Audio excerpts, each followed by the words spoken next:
কুওয়াতা লিল্লাহি জামিআ ইন্নাকা আলা কুল্লি শাইইন কাদির। ও মুসলমান বাপজান, আমি আপনাদেরকে বলিষ্ঠ কণ্ঠে জাত্যহীন ভাষায় বলতে চাই, আপনারা বলেন তো দেখি, সমস্ত ক্ষমতার মালিক এই দুনিয়ার কেউ না, আল্লাহ। আন্নাল কুওয়াতা লিল্লাহি জামিআ কাদের কুদরত তুদারি, কাদের কুদরত তুদারি, হর জগহ কি আকুনি মুর্দা রাজা हम तो बख्शी जिंदरा बेजा कुनी, जिंदरा बेजा कुनी।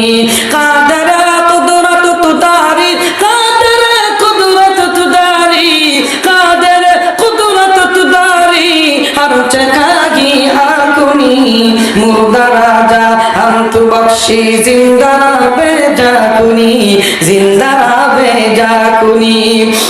हर के दारद खौफ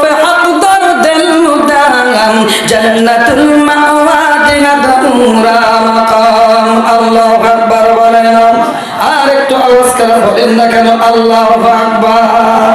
ও মুসলমান বাপজান, এবার পয়গম্বর ঈসা আলাইহিস সালাতু ওয়াস সালাম সুন্দর করে গোশতের বাটিটা সামনে রাখা আস্তে করে আল্লাহর ডাকতে বলেন, আল্লাহ রব্বুল আলামিন, আমি একটি হরিণকে জবাই করেছি, আমি একটি হরিণকে জবাই করার পর গোশতগুলো হাড্ডির মধ্যে, হাড্ডিগুলো গোশতের মধ্যে, কলিজা ফেকশার মধ্যে, ফেকশাগুলো কলিজার মধ্যে সুন্দর করে একত্রিত করিয়া আমি একটা বাটির মধ্যে আমি রাখছি।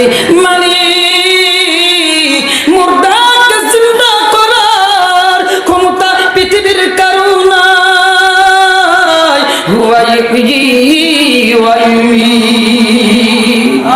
আল্লাহ, এই জিন্দা করার ক্ষমতা তো পৃথিবীর কেউ রাখে না।